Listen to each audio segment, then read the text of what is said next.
En s'imposant largement face à l'AS Monaco, 3-0, en finale de la Coupe de la Ligue, le PSG a prouvé qu'il restait inatteignable dans les compétitions nationales. Et l'amertume européenne est toujours là, c'est factuel, dans l'Hexagone, personne ou presque ne semble être en mesure de faire trembler le Paris Saint-Germain. Quelques sorties de route en cours de saison, quelques exploits des adversaires surmotivés et pour le reste, le club de la capitale ne laisse que des miettes.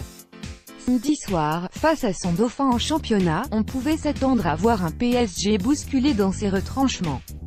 Il y a un an déjà, alors que le club du Rocher s'emparait du titre en Ligue 1, il n'avait pas non plus réussi à faire douter l'ogre francilien.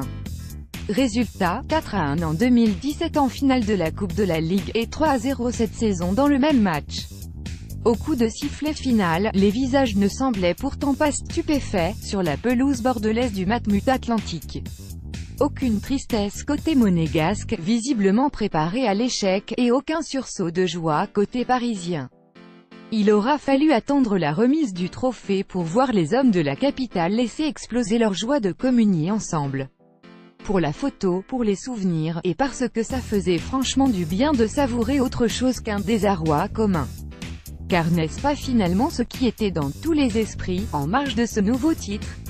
Oui, le PSG a tout conquis sur ses terres. Oui, Cavani, Di Maria et Mbappé ont encore dansé avec les statistiques, et la défense a été maîtresse des lieux. Mais était-ce vraiment dans ce match qu'on aurait voulu voir un PSG aussi impérial?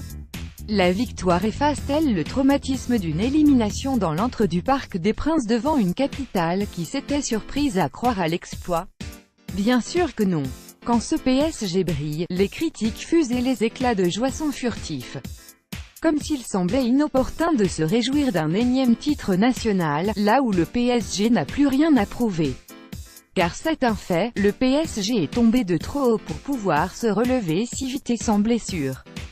Et toutes les spéculations, les rumeurs et critiques qui sont tombées par centaines sur le club n'ont rien arrangé pour stabiliser une institution déjà fragilisée. D'ailleurs, après la rencontre, toutes les déclarations faisaient encore écho à une déroute madrilène que beaucoup auraient aimé oublier pour savourer.